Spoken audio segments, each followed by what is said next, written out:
Bonjour et bienvenue. Aujourd'hui, on se penche sur un livre assez particulier, Le Protocole Femme. Oui, de Jean-Louis Dossou, CSRGL DOS, c'est ça. Exactement, ça fait partie de sa série Protocole santé interne. L'idée, c'est de viser un public assez large, je crois. Tout à fait. Et celui-ci, c'est un programme en 21 jours pour accompagner le corps féminin. Voilà. Notre mission aujourd'hui, essayer de comprendre un peu la philosophie derrière et puis comment ça s'organise. Et il y a une phrase dès le début qui m'a marqué. Ah oui, laquelle? Le corps féminin n'est pas un problème à corriger, c'est une intelligence à honorer. Ah oui, elle est forte celle-là. Ça pose les choses, non? Mais concrètement, ça veut dire quoi pour l'équilibre hormonal, les cycles, la périménopause, tout ça? Bah, c'est fondamental. Ça veut dire qu'on sort d'une vision où le corps est juste une machine qui tombe en panne, quoi. D'accord. L'approche ici, c'est plutôt de dire, attention, la physiologie féminine, elle est cyclique, elle s'adapte, et on la comprend pas toujours très bien d'ailleurs, hein. Hmm. L'auteur dédie même le livre, je cite de mémoire, à celles qui portent dans leur corps des mémoires de lune. C'est assez poétique, mais ça montre bien cette idée de réconciliation, je trouve. Oui, de reconnexion peut-être aussi. Alors, le livre explique que ce corps féminin, il fonctionne avec des, comment il appelle ça? Des marées hormonales. Oui, c'est une belle image pour les fluctuations naturelles. Et que notre monde moderne, il vient tout perturber. Le stress, évidemment, Le stress chronique, oui, les xénoestrogènes, ces fameux perturbateurs endocriniens qu'on trouve partout. absolument. Et puis nos rythmes de vie complètement linéaires qui collent pas du tout au cycle naturel. Exactement. Et ça mène à cette autre citation que tu as relevée, qui est très juste, je pense. Ton corps ne dysfonctionne pas, il te protège avec les moyens du bord. Donc les symptômes, la fatigue, l'irritabilité, ce ne seraient pas des erreurs de la nature, mais des signaux d'alarme, en fait. C'est exactement ça. C'est un changement de regard total.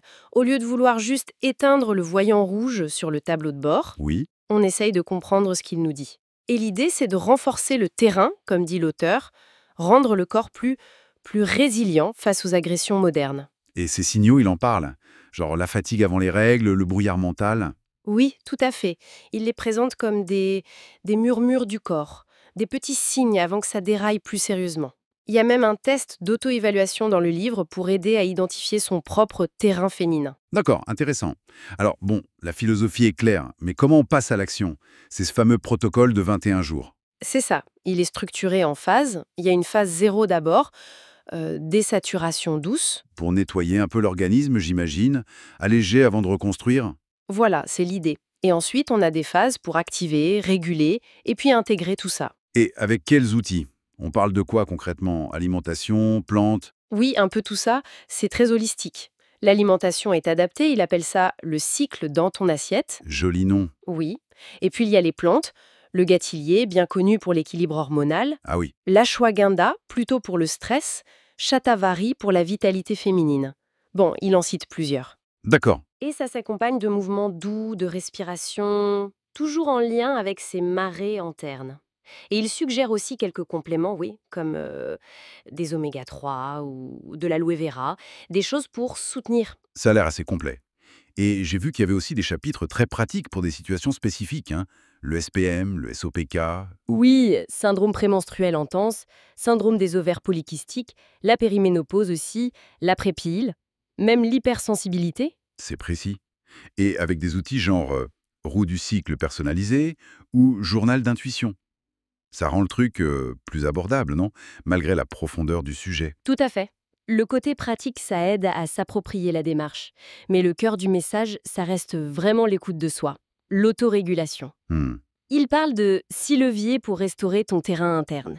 Soutenir les intestins, alléger le foie, bien s'hydrater, transpirer un peu, mais doucement, respirer et réduire les toxiques. C'est presque du bon sens finalement. Oui, mais c'est une base solide. Et d'ailleurs, ces leviers, ils ne s'appliquent pas qu'aux femmes. Ça rejoint vraiment sa vision globale de la santé interne qu'il développe dans toute sa série de livres.